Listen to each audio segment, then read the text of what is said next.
ಜನ್ಮ, ಅದನ್ನೂ ನೀವು ನೆನಪಿಟ್ಕೊಂಡು ಗುರುಗಳು ಕೊಟ್ಟ ಈ ಒಂದು ಪುನರ್ಜನ್ಮ ಏನಿದೆ, ಧರ್ಮ ಭಗವಂತನನ್ನ ಸಾಕ್ಷಾತ್ಕಾರ ಮಾಡ್ಲಿಕ್ಕೆ ನಮ್ಮ ಗಂಡಗಾಳ್ಕರ್ ಅವ್ರೇನಿದ್ದಾರಲ್ಲ, ಇವರು ಪ್ರತಿ ವರ್ಷ ಇಂಥ ಕಾರ್ಯಕ್ರಮವನ್ನ ಮಾಡ್ತಾ ಇದ್ದಾರೆ. ನಮಗೆ ಗೊತ್ತಿದ್ದ ಹಾಗೆ ನೂರಾರು ಮಕ್ಕಳು, ಮಕ್ಕಳಿದ್ರೆ ಭಾರತ ಪ್ರೊಟೆಕ್ಟ್ ಆಗುತ್ತೆ ಅಂತ ನನ್ನ ನಂಬಿಕೆ. ಮಕ್ಕಳನ್ನ ಕೃಷ್ಣಣ್ಣಂದರ ಒಳ್ಳೆ ಕೆಲಸ ಮಾಡೋ ಮಕ್ಕಳನ್ನ ಹುಬ್ಬಳ್ಳಿಗೆ ಕೊಟ್ರೆ, ಸೈನಿಕರನ್ನ, ಸೋಷಿಯಲ್ ಸರ್ವಿಸ್ ಮಾಡೋರನ್ನ, ಒಬ್ಬರಿಗೆ ಮದ್ವೆ ಮಾಡ್ಬೇಕಾದ್ರೆ ಸುಸ್ತಾಗುತ್ತೆ. ನಂಗೆ ಗೊತ್ತಿದ್ದಂಗೆ ಅವ್ರು 22 ಜನಕ್ಕೆ ಮದ್ವೆ ಮಾಡ್ಬೇಕಂತ ಅಲ್ವಾ.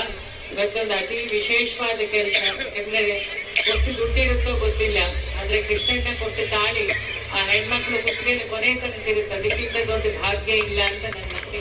ಸಾಮೂಹಿಕವಾಗಿ ಮದುವೆಯನ್ನ ಮಾಡಿಕೊಳ್ಳುವಂತ ಕಾರ್ಯಕ್ರಮವನ್ನು ಮಾಡಿ ಕಳೆದ 22 ವರ್ಷದಿಂದ ಕೃಷ್ಣ ಗಂಡಗಾಳ್ಕರ್ ಅವರು ಸಾಮೂಹಿಕ ವಿವಾಹವನ್ನ ಮಾಡ್ತಾ ಇದ್ದಾರೆ.